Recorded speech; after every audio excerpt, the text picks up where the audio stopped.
Good morning, my dear learners, and I hope you enjoy this class. You are watching Joe Study Club YouTube channel, and today we are going to learn future tense. So already we learned present and its four kinds, past and its four kinds. Today we will learn future and its four kinds.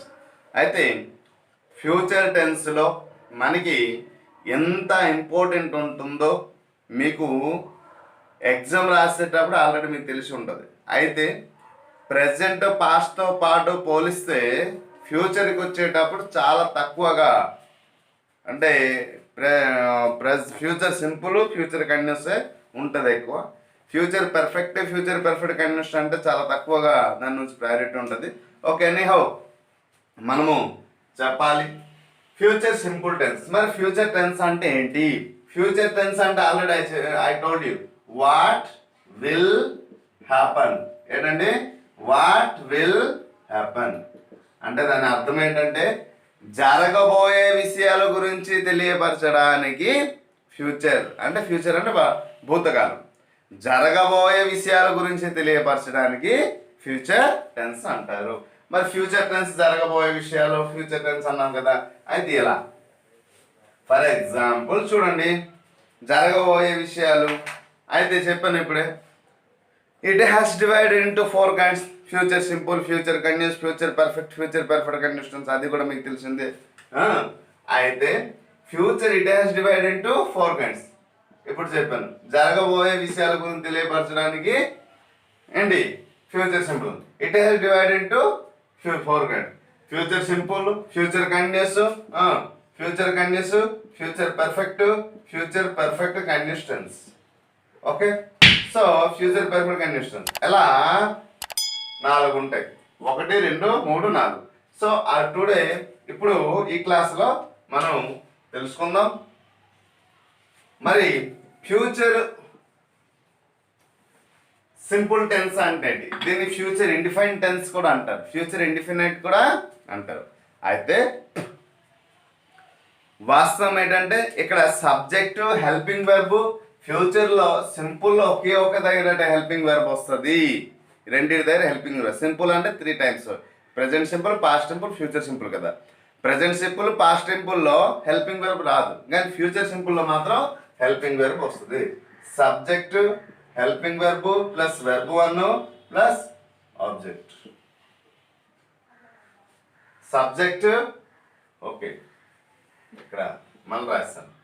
Okay guys, subject plus helping verb 1 plus subject.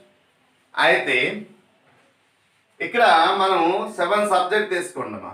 I, we, you, they, he, she, it. భవిష్యత్తులో ఒక పని నిత్య కృత్యాలు అంటే habitual action రూపంలో ఉండేటప్పుడు future simple టెన్స్ను మనము ఉపయోగిస్తాం. ఓకేనండి. భవిష్యత్తులో ఏం చెప్పాను? భవిష్యత్తులో రెగ్యులర్ యాక్షన్ ఏమైనా ఉండేటప్పుడు ఫ్యూచర్ సింపుల్ టెన్స్ని మనము ఉపయోగిస్తాము. Okay, clear. 7 సబ్జెక్ట్. అయితే ఎక్కడ హెల్పింగ్ వెర్బ్ అనేది విల్ లేదా సల్. హెల్పింగ్ వెర్బ్ విల్ లేదా సల్. ఈ రెండు హెల్పింగ్ వెర్బ్లు అనేవి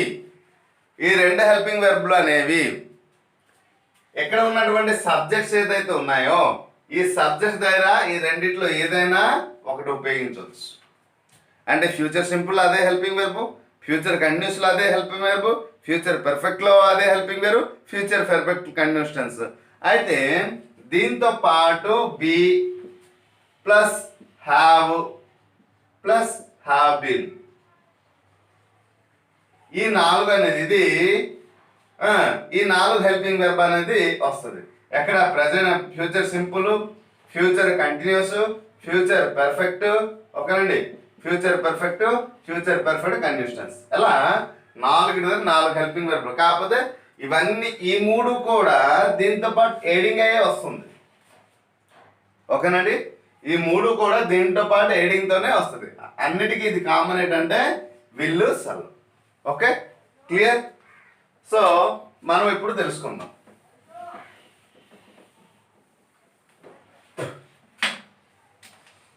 చూడండి, నేను ఎక్కడ రాస్తాను, ఎక్కడ రాస్తాను చూడండి. I will, okay, I subject, will helping verb. ఎక్కడైతే ఉంది verb 1. I will, okay, I will sing రాద్దాం. I will sing a song. I will sing a song. Clear guys? So I will sing a song. మీకు అర్థమైంది అనుకుంటాను. I will sing a song. అయితే ఉయికి వచ్చేటప్పుడు we will sing a song. యూకి వచ్చేటప్పుడు you will sing a song. Nothing to change. ప్రతిదానికి same, అన్నిటికీ ఒకేలాగా వస్తుంది. మీకు ఇంతకుముందు చెప్పాను ఏంటని, హెల్పింగ్ వెర్బ్ మనం రాసేటప్పుడు ఫ్యూచర్ సింపుల్లో విల్లు కానీ సల్. అయితే నేను విల్లు ఒకటే రాశాను, కానీ ఇప్పుడు మీకు ఎక్స్ప్లెయిన్ చేస్తాను చూడండి. మనం ఇక్కడ విల్లు ఒకటే రాసాము కనుక మనం ఏం చేయాలి అంటే విల్లు ఒకటే, లేదా మనం రెండు ఒక హెల్పింగ్ వెర్బ్లు యూజ్ చేయాలి కదా సార్. విల్లు ఆర్ సల్ ఉపయోగించాలి కదా, మన ఇష్టం కదా. మీరు రెండు రాసేయండి. ఓకే, మీరు రాసేటప్పుడు మాత్రం రెండు రాయకూడదు. ఎగ్జామ్లో విల్ లేదా సల్, ఓకేనండి, విల్ ఆర్ సల్. మీరు ఎగ్జామ్లో రాసేటప్పుడు మాత్రము, అందుకోసం నేను ఒక ఎగ్జాంపుల్తో నేను ఇచ్చాను. సో ఎగ్జామ్లో రాసేటప్పుడు విల్ ఆర్ సల్. ఎగ్జామ్ రాసేటప్పుడు ఒకటే రాస్తారు, విల్ కానీ సల్ కానీ. ఆడు కూడా ఆప్షన్ ఒకటే ఇస్తాడులేండి. Okay, will shall, will shall. ఎక్కడ విల్ సల్. ఇలా చూసుకుంటే మనము ఇక్కడ రాసినటువంటి విల్లు సల్ చూడండి, ఇక్కడ ప్రతిదాని కామన్ అయ్యి విల్లు సల్, విల్లు షల్, ఈ రెండిట్లో ఏదైనా ఒక హెల్పింగ్ వెర్బ్ని మనము ఉపయోగించవచ్చు. ఈ రెండిట్లో ఐదర్ విల్ ఐదర్ సల్. ఓకే, అది మన ఇష్టం. అయితే వెర్బ్ మాత్రం ఇక్కడ 1 రూపంలో ఉండాలి. Okay, present simple 1, present simple 1, past simple verb 2 వస్తుంది. మళ్ళీ ఫ్యూచర్ సింపుల్కి వచ్చేటప్పుడు వెర్బ్. అంటే సింపుల్లో వెర్బ్ 1 ఉండాలి, కానీ పాస్ట్ సింపుల్ కాబట్టి గతంలో జరిగిపోయింది కాబట్టి అక్కడ వెర్బ్ 2 వస్తుంది, ఇక్కడ మాత్రం వెర్బ్ 1 వస్తుంది. అయితే దీనికి స్టేట్మెంట్ అవసరం లేదు. ఏది 4 స్టేట్మెంట్ మీకు చెప్పాను ఇంతకుముందు క్లాస్లో. సో అదైతే అవసరం లేదు. Okay guys, I think clear, understand you. So ఇప్పుడు మీకు ప్రెజెంట్ ఫ్యూచర్ సింపుల్ అంటే అర్థమైంది. మరి ఫ్యూచర్ సింపుల్ క్లూ వర్డ్స్ ఇంకా ఏమైనా ఉంటే చెప్పండి సార్ అంటే, ఫ్యూచర్స్ మీకు ఎప్పుడైనా ఒక స్టేట్మెంట్ని చూసిన వెంటనే మీకు క్లియర్గా అర్థమైపోద్ది ఏంటంటే మనము ఏదైనా ఒక పనిని భవిష్యత్ కాలంలో చేయబోతున్నాము అని చెప్పే సందర్భంలో future simple tense. So tomorrow future, I will do that work tomorrow onwards. Tomorrow is the future. Next year, coming year, upcoming, ఇటువంటి పదాలన్నీ ఫ్యూచర్ కింద వస్తుంది. ఓకేనండి. సో ఇప్పుడు ఫ్యూచర్ సింపుల్ అయింది. ఇప్పుడు మనం ఫ్యూచర్ కంటిన్యూస్ టెన్స్ నేర్చుకుందాం. ఫ్యూచర్ కంటిన్యూస్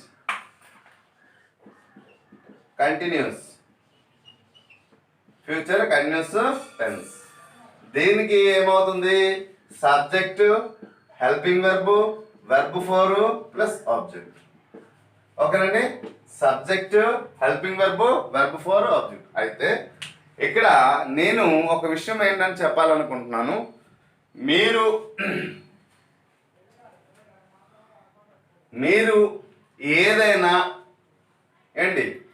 ఏదైనా ఒక విషయాన్ని భవిష్యత్ కాలంలో ప్రారంభించి ఇంకా కొంతకాలం వరకు కొనసాగించేటట్లు చేసిన పనుల గురించి తెలియపరిచేటప్పుడు future continuous tense. Okay, future continuous tense. అర్థమవుతుందా? సో ఇప్పుడు ఇక్కడ ఇక్కడ హెల్పింగ్ వెర్బ్ ఇంత ముందు చెప్పాను, విల్ సల్ కామన్ అని. విల్ తో పాటు వి, సల్ తో పాటు బి, ఈ రెండిట్లో ఏదైనా మనం ఒక హెల్పింగ్ వెర్బ్ తీసుకోవచ్చు, విల్ బి ఆర్ సల్ బి. అయితే రెండును నేను రాస్తాను, మీరు మనం ఒక హెల్పింగ్ వెర్బ్నే పరిగణనలోకి తీసుకోవాలి. ఏంటి? For example will be or shall be. ఓకేనండి, will be or shall be helping verb. Verb form అయిన రూపం eating. Okay, eating an apple. ఓకేనండి, I will or shall be eating an apple. Okay, clear?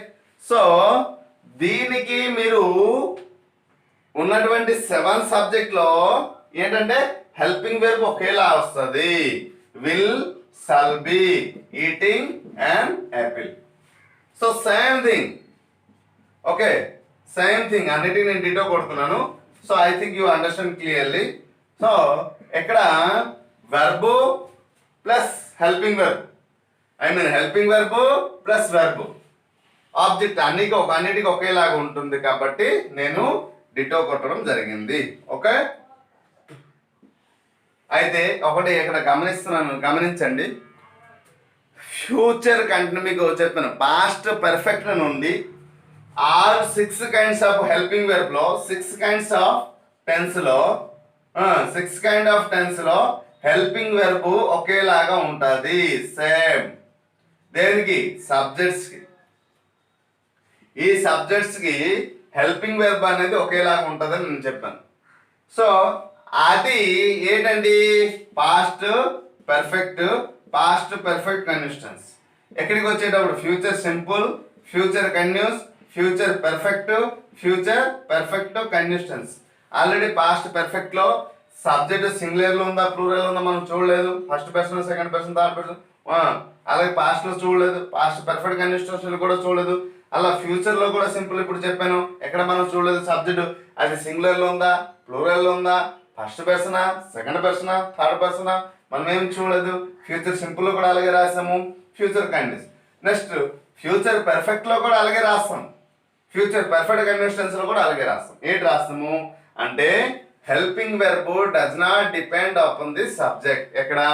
ఈ 6 kinds of tense. అంటే helping verb subject పైన ఆధారపడదు. కానీ మీకు ఇంతకుముందు 12 కైండ్స్ ఆఫ్ సెంటెన్స్ లో ఇంకా 4 కైండ్స్ దగ్గర ఏంటి? ప్రెసెంట్ కంటిన్యూస్, ప్రెసెంట్ పర్ఫెక్ట్, ఓకేనండి, present perfect continuous tense, past continuous. So ఈ 4 కైండ్స్ టెన్స్ దగ్గర మాత్రము, 4 కైండ్స్ టెన్స్ దగ్గర మాత్రము కనిపించలేదు. ఓకే, 6 అయిపోయింది కదా. 4 కైండ్స్ ఆఫ్ టెన్స్ మాత్రం అంటే 4 కైండ్స్ ఏంటండి? 4 కైండ్స్ ఏంటండి?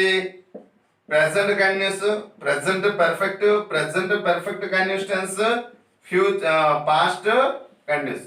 ఈ 4 కైండ్స్ ఆఫ్ టెన్స్ దగ్గర హెల్పింగ్ వెర్బ్ సబ్జెక్ట్ మీద ఆధారపడుతుంది. ఎంత అయింది? 6, 4, 10. ఇంకా 2 కైండ్స్ అంటే present simple plus past simple. Helping verb రాదు అని చెప్పాను నేను, హెల్పింగ్ వెర్బ్ రాదు అని చెప్పాను. కాబట్టి ఇప్పుడు 12 కైండ్స్ ఆఫ్ టెన్స్ అయిపోయింది ఈజీగా. సో ఇప్పుడు మీకు అర్థమైంది అనుకుంటాను, అందుకోసమే నేను ఇక్కడ డిటో రాయడానికి కారణం. Okay, I think you understand clearly. అయితే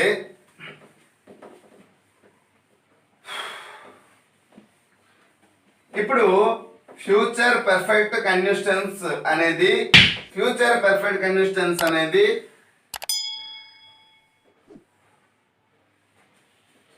తెలుసుకుందాం. ఫ్యూచర్ కంటిన్యూస్ తెలుసుకుందాం, ఫ్యూచర్ పర్ఫెక్ట్ అనేది తెలుసుకుంటాం ఇప్పుడు. తర్వాత ఫ్యూచర్ పర్ఫెక్ట్ కంటిన్యూస్ తెలుసుకుందాం. Perfect tense. Okay, future perfect subject, helping verb plus verb 3 plus object. ఓకేనండి, ఇక్కడ కామన్ హెల్పింగ్ వెర్బ్ ఏంటి? Will, shall. అయితే దీనికి పెర్ఫెక్ట్ టెన్స్ కి వచ్చేటప్పుడు మనం ఏంటి రాస్తున్నాం? హ్యావ్. ప్రెసెంట్ లేట్ రాసాము హ్యావ్ హ్యాస్ కదా, హ్యావ్ హ్యాస్, కానీ ఎక్కడ ఒకటే హ్యావ్ ఒకటే. పాస్ట్ లేట్ రాసాము హ్యాడ్ ఒకటే, మరి ఆల్టర్నేట్ మార్చలేదు. ఓకే, ఎందుకంటే అవసరం లేదు. సో ఎక్కడ మనం 7 సబ్జెక్ట్స్ ఏదైతే ఉన్నాయో I, we, you, they, he, it, దీనికి ఏం చేస్తామంటే విల్ హ్యావ్ లేదా షల్ హ్యావ్ ఎలా రాస్తున్నాం చూడండి, ఈజీగా ఉంటుంది. ఓకే, సెంటర్లో రాద్దామా? ఓకే, విల్ హ్యావ్ లేదా షల్ హ్యావ్. షల్ హ్యావ్ అంటే ఇప్పుడు ఏమవుతుంది? వెర్బ్ ఏమవుతుంది? సబ్జెక్ట్ అయిపోయింది, హెల్పింగ్ వెర్బ్ అయిపోయింది. చూసారు కదా, హెల్పింగ్ వెర్బ్ ఏంటి? Verb will have, shall have. Okay, helping verb. Verb అయిన రూపము మూడో రూపము. ఫర్ ఎగ్జాంపుల్ సింగ్ రాస్తే ఏమవుతుంది? సింగ్, సంగ్, షంగ్. వెర్బ్ 3 ఏ సాంగ్. ఓకేనండి, clear? Subject I will have Sung A song, we will have sung a song, లేకపోతే you shall sing a song, they shall sing a song, he will or shall have sung a song, she will have or shall have sung a song, it will have or shall have sung a song. అర్థమవుతుందా? So this is the, అంటే మీకు ఎక్కడ నేను complete చేసిన ప్రకారము, మనం రాసిన structure ప్రకారం ఇక్కడ నేను కంప్లీట్ చేశాను. దాని ఫ్యూచర్ అంటే భవిష్యత్తులో ఏదైనా ఒక నిర్దిష్టమైన సమయానికి ఆ పని పూర్తి చేయగలుగుతాము అని ఒక పాయింట్ ఆఫ్ టైంతో చెబితే దాన్ని ఫ్యూచర్ పర్ఫెక్ట్ టెన్స్ అని అంటారు. పాయింట్ ఆఫ్ టైంలో, భవిష్యత్ కాలంలో ఒక పాయింట్ ఆఫ్ టైంలో ఏదైనా పని చేస్తే దాన్ని ఏమంటారంటే future perfect tense. Okay guys, I think you understand. Next, future perfect continuous tense. Future perfect continuous tense. Okay, అంటే subject plus helping verb plus verb for plus object. ఇది అయితే ఏంటి సార్ ఫ్యూచర్ పర్ఫెక్ట్? ఇంతకుముందు దీని గురించి చాలాసార్లు చెప్పాను. ఏంటి ఫ్యూచర్ పర్ఫెక్ట్ కంటిన్యూస్ టెన్స్ అంటే ఏంటి అని? ఏదైనా ఒక పని భవిష్యత్ కాలంలో ప్రారంభమై, లేకపోతే తను నిర్ణయించుకున్న సమయానికంటే ముందు ప్రారంభమై భవిష్యత్ కాలం వరకు కొనసాగుతుంటే, కొంతకాలం వరకు కొనసాగుతూ ఉంటే, అంటే భవిష్యత్ కాలం వరకు కొనసాగుతూ ఉంటే అటువంటి సందర్భంలో దాన్ని మనం ఏంటి చెప్తామంటే ఫ్యూచర్ పర్ఫెక్ట్ కంటిన్యూస్ టెన్స్. ఓకేనండి, మరి ఎక్కడ ఏంటి నేర్చుకోవాలి? సో ఇక్కడ హెల్పింగ్ వెర్బ్ నేను చెప్పాను, విల్ హ్యావ్ బీన్ వస్తుందండి. మీకు ఇంతకు ముందే చెప్పాను, విల్ హ్యావ్ బీన్ లేదా షల్ హ్యావ్ బీన్. ఓకే, ఈ రెండిటికి ఇది రాశాను.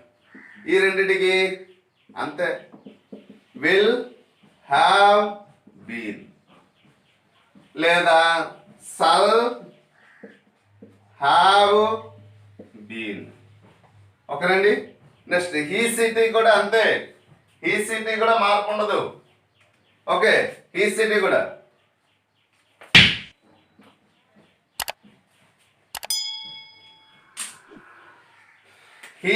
కూడా మార్పు ఉండదు. ఏంటి? విల్ హ్యావ్ బీన్ లేదా షల్ హ్యావ్ బీన్. అర్థమైంది అనుకుంటాను. అంటే ఎలాగే రాశాను అంటే ఇందాక గ్యాప్ ఇచ్చాను, కొంచెం ఏమైనా అక్వాడకు ఉంటుందేమోనని ఇలా రాశాను. మళ్ళీ నథింగ్ సేమే. So will have been, shall have been. Okay, ditto కొట్టేసిన ఒకటే. అయితే దీనికి వెర్బ్ ఫోర్ ఏంటి అవుతుంది? సింగ్ రాస్తే సింగింగ్, ప్లే రాస్తే ప్లేయింగ్, సింగింగ్ ఏ సాంగ్. ఎక్కడ ప్లే రాస్తే ఏమవుతుంది? Playing cricket. ఓకేనండి, ప్లేయింగ్ క్రికెట్. Playing cricket. ఎక్కడ ఈట్ రాస్తే ఏమవుతుంది? Eating an apple. Okay, an apple. Okay, eating an apple. Clear కనిపిస్తుంది కదా? ఓకే, సో ఇక్కడ మనం చూస్తే subject I we you they he seat ఏదైతే ఉందో వీటి అన్నిటి దగ్గర మరీ చెప్తుంది, వీటి అన్నిటి దగ్గర ఒకే రకమైనటువంటి హెల్పింగ్ వెర్బ్ వస్తుంది. Either will have been or shall have been. Future perfect future టెన్స్కి వచ్చేటప్పుడు అది సింగులరా ప్లూరలా లేకపోతే ఫస్ట్ పర్సన్లో ఉందా సెకండ్ పర్సన్లో ఉందా థర్డ్ పర్సన్లో ఉందా ఏం అవసరం లేదు. ఒకటి మీరు గమనించాల్సింది అక్కడ ఏంటంటే గమనించాల్సింది ఏంటంటే ఒకే ఒక విషయం ఏంటంటే వెర్బు హెల్పింగ్ వెర్బు ఏదైనా మనం will have been shall have been. Okay, next verb four. అయితే కొన్ని సందర్భంలో విల్ మాత్రమే ఉపయోగించాలి, కొన్ని సందర్భంలో సల్ మాత్రమే వచ్చేయాలి. ఆ విధంగా క్వశ్చన్స్ మీకు ఎగ్జామ్లో ఇవ్వడు, అది వేరే, అది 10th క్లాస్కి ఉంటుంది. అంటే వాట్ ఇస్ కాల్డ్ గ్రామర్లో 10th క్లాస్కి 4 మార్క్స్ వస్తుంది వాళ్ళకి. దాని నుంచి 1 మార్కు ఈ విల్ సల్ నుంచి ఒక క్వశ్చన్ అడుగుతారు. కాబట్టి అక్కడ వారికి అది పర్టికులర్ పాయింట్ ఆఫ్ వ్యూలో చెప్పాలి. మీకు ఇక్కడ అవసరం లేదు. ఎగ్జామ్లో డేస్ ఇస్తాడు, బ్లాంక్ ఇస్తాడు, ఎలాగే ఇస్తాడు. ఈటింగ్ అండ్ యాపిల్ అని ఇస్తాడు, డేస్ ఇచ్చేస్తాడు. సో ఇక్కడ he days eating and Apple అని ఇస్తాడు. బ్రాకెట్లో విల్ హ్యావ్ బీన్ లేకపోతే విల్ హ్యావ్ బీయింగ్ అనేసి ఇస్తాడు. ఓకేనండి, ఎలా ఇస్తుంటాడు తప్ప వేరే ఆల్టర్నేట్ అయితే వాడు క్వశ్చన్ ఇవ్వడు. సో కాబట్టి మీరు దీన్ని ఎక్కువ అంటే మీరు నిజంగా నేను చెప్పాలి అంటే ఎక్కువ మీరు కాన్సన్ట్రేషన్ పే చేయాల్సింది ప్రజెంట్ పైన. అంటే పాస్ట్ కంటిన్యూస్ వరకు మీరు 6 టెన్స్లో హాఫ్ ఆఫ్ టెన్స్ మీరు పరిపూర్ణంగా నేరిస్తే 12 టెన్స్ అంటారు. కానీ 12 6 మీకు బాగా వచ్చేస్తే రిమైన్ 6 ఆటోమేటిక్గా అవి వచ్చేస్తాయి. ఎందుకంటే దీనిపైన స్ట్రెస్ తీసుకోవాల్సిన అవసరం లేదు. హెల్పింగ్ వెర్బ్ మారట్లేదు. ఓకేనండి, వెర్బ్ ఫామ్ అంటే తెలిసింది, అది మనం ప్రజెంట్ సింపుల్ నుంచి కూడా మనం నేర్చుకున్నాం దీంట్లో. కాబట్టి నేను చెప్పేది ఏంటంటే మీరు స్ట్రక్చర్ నేర్చుకుంటే, అందుకోసం నేను స్ట్రక్చర్ ఫస్ట్ డేలో నేను స్ట్రక్చర్ చెప్పాను. స్ట్రక్చర్ కానీ మన మైండ్లో ఉంచుకోగలిగితే ఈ టెన్స్ అనేది క్లియర్గా గుర్తుండిపోతుంది. సో కాబట్టి మీరు స్ట్రక్చర్ పైన దృష్టి చూపించండి, మీకు ఈజీగా వస్తుంది. ఓకేనా? I hope you understand this class. రేపు మనం అంటే నెక్స్ట్ క్లాస్లో ఏం చేస్తామంటే ప్రెజెంట్ టెన్స్ నుంచి ఫ్యూ క్వశ్చన్స్, ఒకటి పాస్ట్ ఫ్యూచర్ అలా సింపుల్ నుంచి అలాగా 12 నుంచి ఒక 10 to 15 క్వశ్చన్ వరకు నేను ఇక్కడ రాసి క్వశ్చన్ ఏ విధంగా వస్తుంది దాని ఆన్సర్ మనము ఎలా చూస్ చేయాలనేది రేపటి సెషన్లో నేను ఎక్స్ప్లెయిన్ చేస్తాను. Okay guys, thank you.